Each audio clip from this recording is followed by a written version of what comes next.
Hello everyone, আসসালামু আলাইকুম। কেমন আছেন সবাই? আশা করছি সবাই খুব ভালো আছেন। আমিও আল্লাহর রহমতে ভালো আছি। এই বিটরুটগুলো হচ্ছে রোজার আগে নিয়ে আসছিল, আর এগুলো আমি কেটে রোদ্রে শুকাবো। আয়নের বাবার কথা হচ্ছে এইভাবে পাতলা পাতলা করে কাটতে হবে, তাহলে তাড়াতাড়ি শুকাবে। জির মতো কাটলে নাকি তাড়াতাড়ি শুকাবে না, সে একদমই নারাজ। তাই কষ্ট করে হচ্ছে এই পিলার দিয়েই চিকন চিকন করে কেটে নিচ্ছি। এটা কোনো কথা হলো? চিকন তো দুইটাই। তো যাই হোক, কি আর করার, তার ইচ্ছাই পূরণ করলাম, যদিও একটু কষ্ট হয়ে গেল। তো এই তো সবগুলো কেটে নিয়েছি, এখন হচ্ছে আমি এগুলো ছড়িয়ে দিচ্ছি। কি যে সুন্দর লাগছে, সব কিছু একদম লাল হয়ে যাচ্ছে। যেদিন এগুলো কাটছিলাম ওই দিন একদমই রোদ ছিল না। বড় একটা চাটাই বিছিয়ে তার উপরে ছড়িয়ে দিলে তাড়াতাড়ি শুকিয়ে যেত। এগুলো আমি সকালে কেটে নিয়েছিলাম, তো বাতাসে অনেকটাই পানি শুকিয়ে গেছে। কুলার মধ্যে দিলে তাড়াতাড়ি শুকায়। তো যাই হোক, এখন হচ্ছে এগুলো ছাদে দিয়ে আসবো।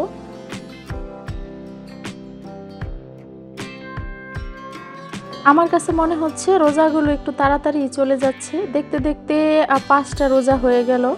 আজকে রান্না করলাম বোয়াল মাছ দিয়ে, বেগুন দিয়ে, আর এখানে শাক নিয়ে নিয়েছি, এগুলো আমরা খুদরা শাক বলি।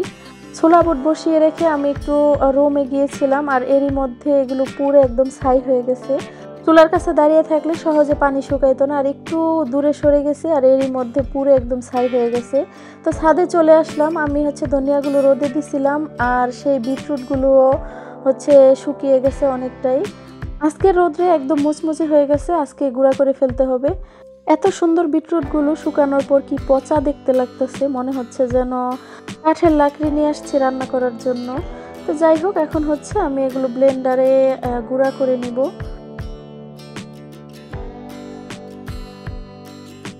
তো এই তো গুঁড়া করার পরে দেখতে পাচ্ছেন কি সুন্দর মিহি হয়ে গেছে, আর ধোঁয়া দিয়ে ভরে গেছে। তো এগুলো এখন হচ্ছে একটা চালনি দিয়ে চেলে নিচ্ছি, আর যে অবশিষ্টগুলো বের হবে ওগুলো আবার ব্লেন্ড করে নিব। তো এই তো গুঁড়া হয়ে গেছে, এখনও ওই রকম কালারটা বোঝা যাচ্ছে না।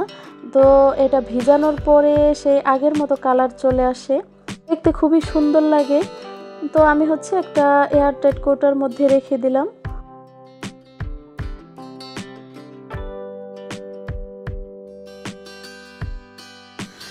আব্দুর রহমান, কয়টা বাজে? 4:17। তুমি রোজা আছো না? আমার সোনা পাখিটা আজকে রোজা, জীবনের প্রথম আজকে রোজা। ক্ষুধা লাগছে? খারাপ লাগলে বইলো না। আজকে হচ্ছে জীবনের প্রথম আব্দুর রহমান রোজা রাখছে।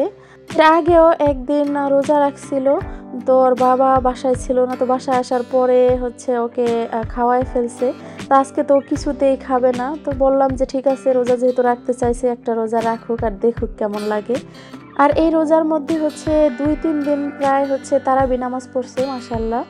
তো ওর বাবা অবশ্য ওকে মসজিদে নিতে চায় না, যেহেতু খতম তারাবি, বাচ্চা মানুষ অনেকক্ষণ দাঁড়িয়ে থাকতে পারবে না, পা ব্যথা করবে, এই জন্য। এত ছোট মানুষ আজকে রোজা রাখছে, সারাদিনে একটু বলে নাই যে পানি পিপাসা লাগছে বা ক্ষুধা লাগছে। আমি অবশ্যই একটু পরপর গিয়ে জিজ্ঞেস করতাম যে ক্ষুধা লাগছে কিনা, রোজা রাখতে পারবো কিনা। তো যাই হোক, আজকে মাশাল্লাহ রোজাটা রাখছে। আর এদিকে আমি হচ্ছে রোজাদারের জন্য মুড়ি মাখা নিয়ে চলে আসলাম। ও হচ্ছে মাগরিবের নামাজ পড়ে আবার টিভি দেখছিল। আজকে হচ্ছে সারাদিন এই সোফাটার মধ্যে শুয়েছিল, আর সেই জন্য সোফার কাভারটা খুলেও গেছে। তো এদিকে আমি হচ্ছে ভোররাত্রের জন্য রান্না বসাই দিছি। আজকে ভোররাত্রে রান্নাটা একটু দেরি করে বসাইছি। তো এখানে হচ্ছে চুলার মধ্যে ভাত বসাই দিছি। আমি সব সময় হচ্ছে রাইস কুকারে ভাত রান্না করি। আজকে চুলায় বসাই দিলাম ছোট্ট হাঁড়িতে, যেহেতু আমার এখানে দাঁড়িয়ে থেকে তরকারি রান্না করতে হবে, সেই জন্য। আর রান্না করব হচ্ছে গরুর কলিজা। আয়ান হচ্ছে গরুর কলিজা একদমই পছন্দ করে না, তো আমাদের দুইজনের হচ্ছে 2 দিন খুব ভালো করেই হয়ে যাবে। রোজার মধ্যে ভাজা পোড়া খাওয়ার পরে আর তরকারি বেশি একটা লাগে না, তো ভোররাত্রে যতটুকু লাগে ততটুকুই। আর ঘুম থেকে উঠে আর কে কতগুলো খেয়ে বসে থাকে, এই জন্য সব কিছু কম কমই রান্না করি। তো যাই হোক, ভিডিওটি ভালো লাগলে একটা লাইক দিয়ে দিবেন। আল্লাহ হাফিজ।